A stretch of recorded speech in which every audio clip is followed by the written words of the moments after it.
Magandang umaga. So nag-deliver tayo ng cakes sa bayan. So pag-uusapan natin ngayong umaga mga kapatid, para tayo maboard, yung tatlong klase ng vlogger.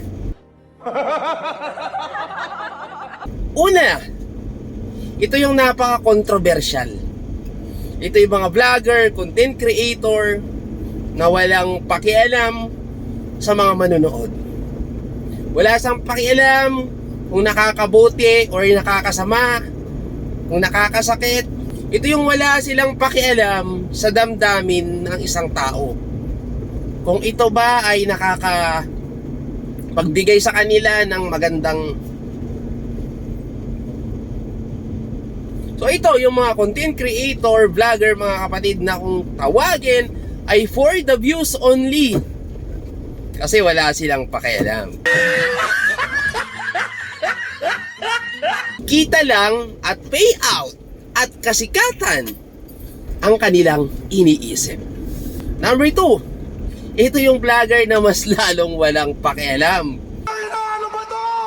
Ito yung mga vlogger, content creator na manood ka't hindi, wala akong pakialam sa'yo. Ito yung mga vlogger, content creator na nag-upload lang sila ng kanilang mga videos for memory only. At pinapakita nila yung kanilang pagkatao. So makatwid, ito yung mga vlogger, content creator na hindi sila umaasa na sisikat at kikita. Tatlo, dito tayo napunta. Ito yung mga content creator na nag-iisip ng kanilang gagawin. Diba? Ito yung dumudugo yung kanilang utak kung ano yung gagawin nilang content na pag napanood mo nga naman ay kapupulutan mo ng aral at pwede mo itong gamitin sa iyong buhay.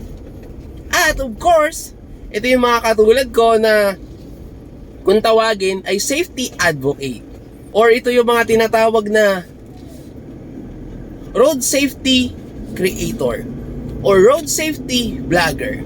Katulad ko yun, no? Kahit medyo toxic, kasi nasa informative tayo eh. Tayo yung vlogger na wala tayong pakialam kung tamaan ka. Basta yung isang bagay ay maitama. At of course, paayos para sa kapakanan ng mga driver or mga sasakyan na dumadaan sa isang lugar. Or para sa kapakanan mo mismong driver. Ang problema lang mga kapatid, sa napili kong content na to, bawal magsabi ng katotohanan. Kasi pag nagsabi ka ng katotohanan, napakadaming galit sa'yo. Sabihin sa'yo, paepal ka. Sasabihin sa'yo, nagmamagaling ka. Sabihin sa'yo, pakialamero ka. May mga magsasabi pa niyan na huwag nyo nang panuurin yan. Ang toxic ng content niya.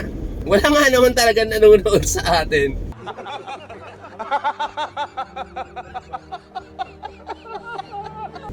Diba? Ang hirap ng ganitong content. Kasi karamihan ng followers ngayon, ginagawa nila yung mga gustong-gustong panuurin ng karamihan ng kanilang followers. Eh tayo baliktad mga kapatid.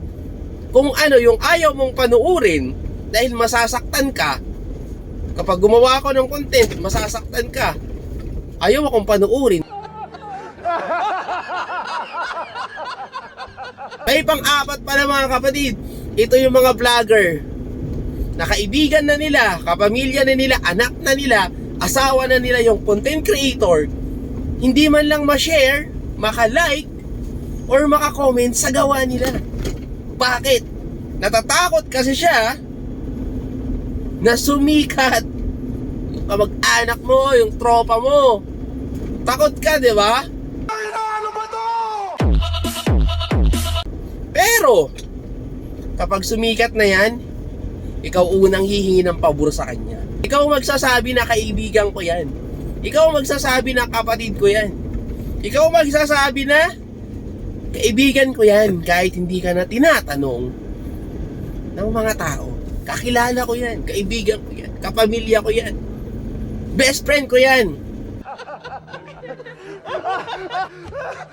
Kaya naman kayo. Yung tao, noong laos, hindi nyo man lang sinuportahan. Ngayon, kilala na. Bigla na kayong naging close. Ulaw.